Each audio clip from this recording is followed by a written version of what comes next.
Hey guys, today's project involves using the Cricut, and these are images from Creative Fabrica, which is a subscription, and I am in no way affiliated with them, promoting them, paid by them. So I'm just telling you what I've actually used to create the picture for today's project. Okay, so this is the image I'm going to use. Peacocks, wisteria, some butterflies and a lovely arch. And this is a composite picture. And these are all the elements that went into making it. So as you can see, there's an arch, the peacocks, there are 7 butterflies, and I used the wisteria as well. And I'm having so much fun on my Cricut, I thought I would make this. It's going to be used to make a clock. So, without further ado, let's get to it. Today, I am using something that I have never used before. That is deep pour resin. And my usual resin is epoxy resin, and I use the Let's Resin brand of that. So, I thought I would go with the Let's Resin brand of the deep pour. So that's new for me today. And I just bought myself some new clock moulds, but this is the one I really wanted to do. And this is the reason for the deep pour. I am only going to put 22 ounces of resin in this. It would take a lot more, but I don't want to spend the extra resin because I'm only going to fill it up a little bit above here, and this insert is where the clock goes. To start us off, I have put in 4 ounces, I don't know if you can see that, of clear epoxy resin made by Let's Resin, and then I'm going to add 18 ounces of the deep pour. I must admit that I had to get help with that because the epoxy resin is a 1:1 ratio and the deep pour is 2:1. So had to get hubby to deal with the numbers for that because I don't do numbers. Anyway, as I say, there's 4 ounces of epoxy resin in there, and it's just clear. And what I'm doing today is, so I've got 2 of these molds and just showing you this.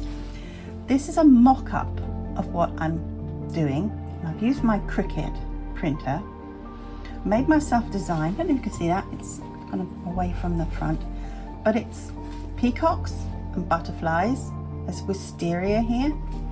What I did was, to work out my actual design, I cut out my patterns and I just used some of this stick glue to adhere my bits to the mold so that it wouldn't damage them, and it's just wash off. It comes off with water, so I knew it wouldn't damage this, but I wanted to get an eyeball on my actual design. And then so that design, this design here is just done with ordinary print paper. But the fantastic results you get when you print it on glossy photo paper is like this. Absolutely stunning. The colours are so rich. I mean, let's have a comparison, if we can. I don't want to fold it, so hopefully that is in the shot. You can see the quality. It's just stunning. I was amazed at how vivid and bright the colours are on the photo paper. And it's not expensive. And this is the paper the clear vinyl sticker paper that I'm using. As I say, as I usually do, I put all my supplies in the list below the description box, so this will be included with everything else. Okie dokie. So the task now is, of course, this is printed, this is glossy, and the back of this is sticky. My dilemma was, if I put the stickers on the outside after the piece had cured.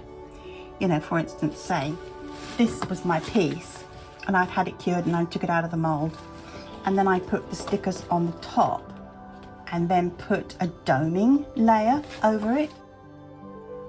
If I domed this after it had cured and come out of the mold, and then I applied my stickers on the front, that the clock part wouldn't sit flush. It wouldn't fit properly because this is flat. When you dome things, they do exactly what it says in the title, it domes. So it would have had a curved edge. So that's why I'm doing this method. Now this is kind of an experiment for me and for you. So onward. Now I have to cut out all my little bits and bobs. And as I said, 4 ounces of clear epoxy resin. Cut these out, and when you peel it, the sticker's on the back. So I had to print these as I wanted to see them on my Cricut, and then flip them around because it's not going this way down on here because it doesn't have any glue on it. It's going that way around. I know it's confusing, but this is the mechanics of having to get my brain to think.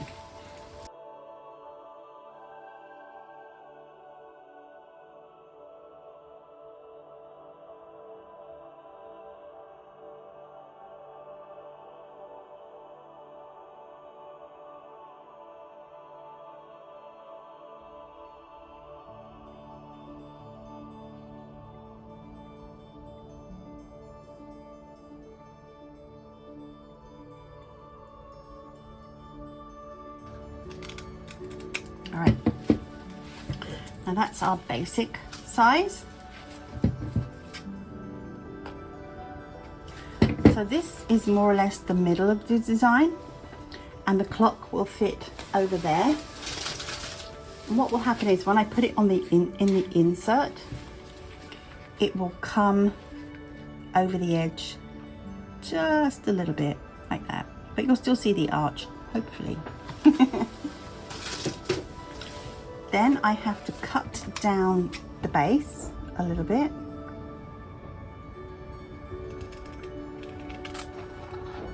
Just to give it a straight edge to go along the bottom of the mold. What I'm hoping is, I mean, this is obviously the front printed side, that it will be as pretty on the other side because I've done it on transparent vinyl paper, so you won't see this. What will come through here, hopefully, should be what I put in the mold. So I'm just testing it for size, and there's a little bit of a bump at the bottom there, so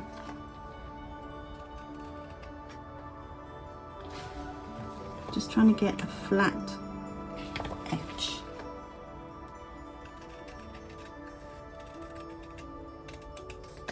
Straight lines are not one of my talents, not one of my skills. It's pretty good.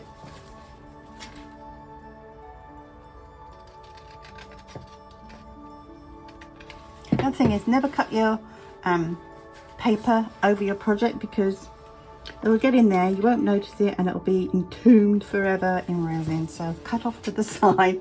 I've learned that lesson the hard way many times, and finally it got through, so passing on that tidbit to you.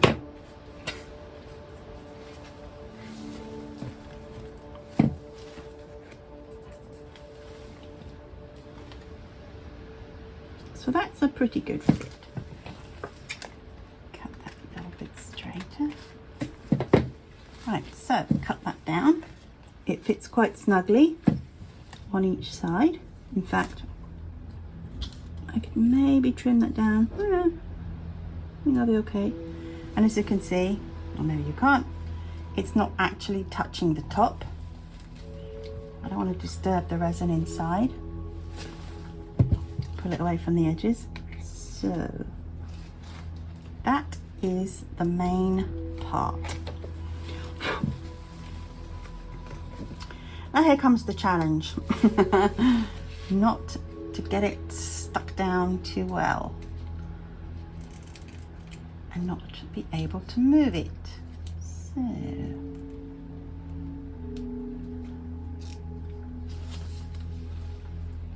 So you can see here how clear it will be.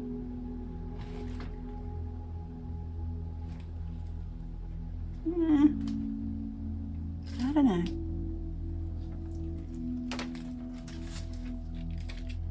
Let's do it. So remember, this is back to front. I'm not even sure how this will work, if it will work.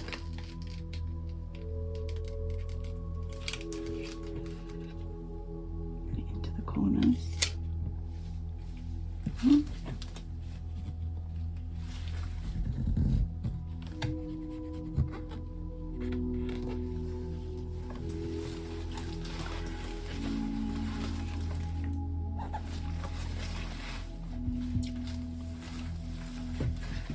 I'm just going to push it down. A little bit of force, like you would with any kind of sticker. Try not to push too hard on the edges because you don't want the resin that's in there to come away from the side. Big experiment. We shall see. Now there are air bubbles in there, don't worry about that. Just get it pressed down. As I say, be gentle not to push the sides of the resin away from the mould. Right, so it's not exactly straight. On the bottom it's a bit skew with, but you know, first attempt.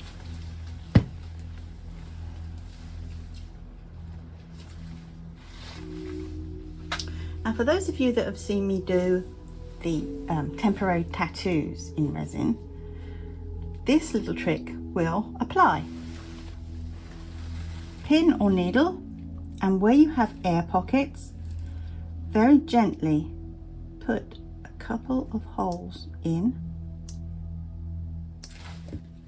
and that will let the air out.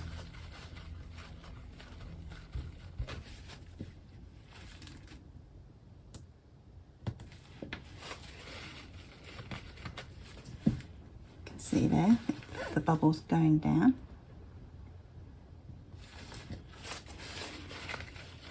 Sometimes a brush works as well, because you can guide the air out of the hole. And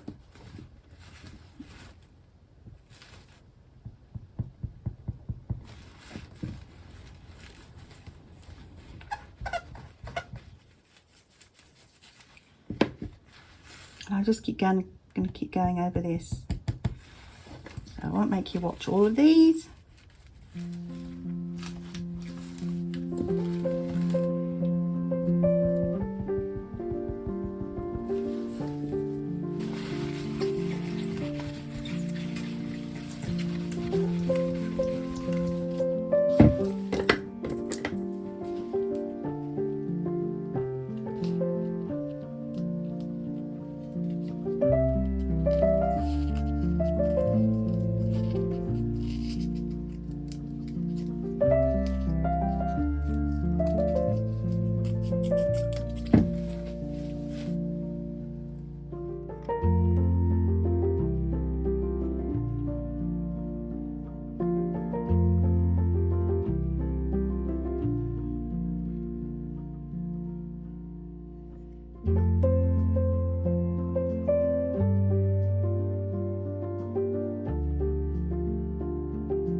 So I decided to do a second version of this. Now, I've not used deep pour before, and it obviously takes a little bit longer to set than the ordinary epoxy resin. So the one that I did yesterday is still curing, it's still tacky. But I thought if that doesn't work, then I will try putting my deep pour resin in here, 21 ounces this time, just to make the ratios good. So it's 14 ounces of part A and 7 ounces of part B. I'm going to put the same white in and the same mylar flakes in. Then when this one's cured, I'm going to unmold it, and then, despite what I said in the first one about doming and about the clock insert not sitting flush, I'm going to do that. I'm just going to see what that looks like. And when I do that, the sticker will then be facing the right way up, because with the previous one, I had to do it the other way around because the sticky side is on the underneath of here. So this will be the actual printed face. The other one, the printed face, is the other way around. I know it's hard to explain. So I'm going to do this as an experiment. Off we go.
So the second clock that I did, where I put the sticker on the top and then domed the whole thing, that was not so successful. I did wait for the resin to thicken up, but it didn't work. It went everywhere. Then if you can see that, it went all over the edge there. And I did sit with this for a little while and kind of baby it to stop it doing this, but at some point I had to go away and it just went all over the edge. It also did manage to get inside where the clock goes. So this one wasn't successful. I guess it would have been if the stuff hadn't gone over the edge, but my reason for doing this one was because it was domed. I didn't know if this would fit and lay flat. Well, it does, it lays flat. So that was successful in that respect, but the resin running over the edge, not so much. So I'm going to give up on this one. These are pretty chunky. I don't know how much they weigh, but it's a pretty old big slab of resin there. So that one was not so successful. But the one that was successful will be for sale in my store. It's a beautiful piece, very unique and original. An heirloom piece it could become. So maybe you want to add this to your family's collection of heirlooms. Thank you for watching. See you on the next one.